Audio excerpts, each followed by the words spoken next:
Morning, praise the Lord.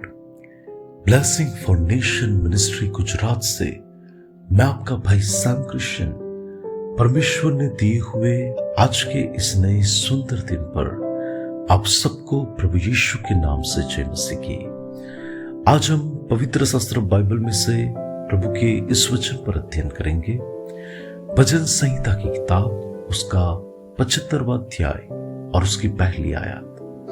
वहां पर लिखा है, हे परमेश्वर, हम तेरा धन्यवाद करते, हम तेरे नाम का धन्यवाद करते हैं, क्योंकि तेरा नाम प्रकट हुआ है, तेरे आश्चर्य कर्मों का वर्णन हो रहा है।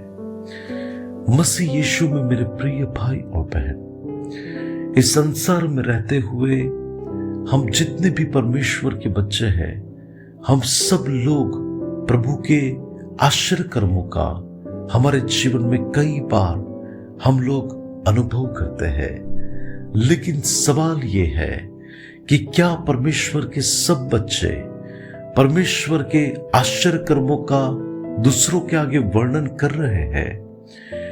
जब हम हमारे जीवन की गवाही दूसरों को देते हैं, तब परमेश्वर के नाम को महिमा मिलती है, हमारे परमेश्वर के नाम की बड़ाई होती है, हमारे यीशु मसीह का नाम लोगों के बीच में महिमा पाता है।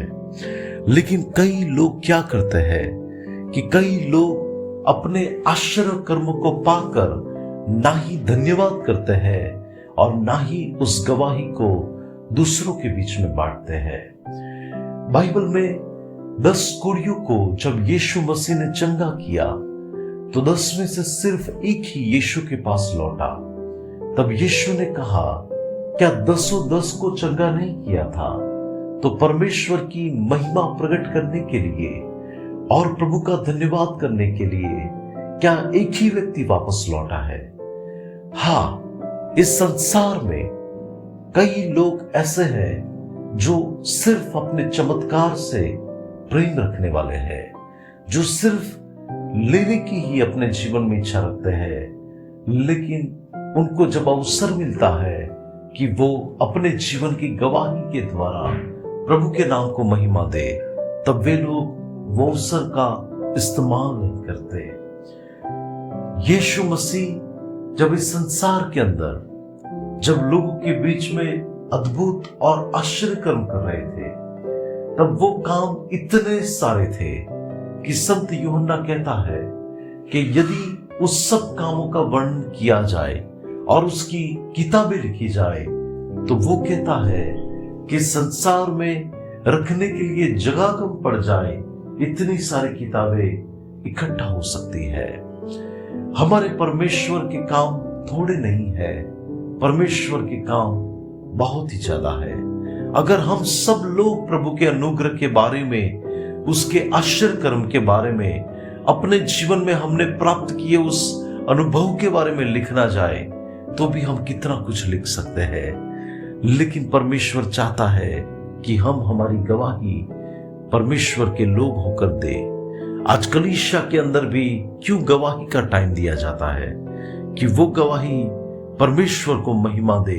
जब हम उसे प्रकट करें, वो गवाही जो सुन के दूसरे लोगों का भी विश्वास बढ़े और वो भी जाने कि परमेश्वर इनके लिए कर सकता है, तो हमारे लिए भी कर सकता है। परमेश्वर के लोग, हमें 2 बातों का खास ध्यान रखना है कि हमें हमेशा एक धन्यवादी हृदय रखते हुए प्रभु को महिमा देना है और उसे धन्यवाद देना है, क्योंकि वो हमारे जीवन में अद्भुत काम करते हैं। और दूसरी बात कि हमें हमारे जीवन की गवाही लोगों के सामने प्रकट करनी है और परमेश्वर को महिमा देना है। आइए आज के इस वचन के लिए हम प्रार्थना करें। सर्वशक्तिमान जीवित अनुग्रहकारी परमेश्वर, हम आपका धन्यवाद करते हैं प्रभु आज के इस दिन के लिए कि आपने हमें ये अनुग्रह दिया, जीवित लोगों की भूमि पर उठाया। प्रभु आज तक आपने हमारे जीवन में जो भी बड़े बड़े काम किए हैं, हम उस सारे कामों का वर्णन प्रभु दूसरों के सामने कर सके और आपकी परमेश्वर महिमा हम हमारी गवाही के द्वारा प्रकट करें। यीशु के नाम से मांगते हैं, आमीन। May God bless you. Have a blessed day. Shalom.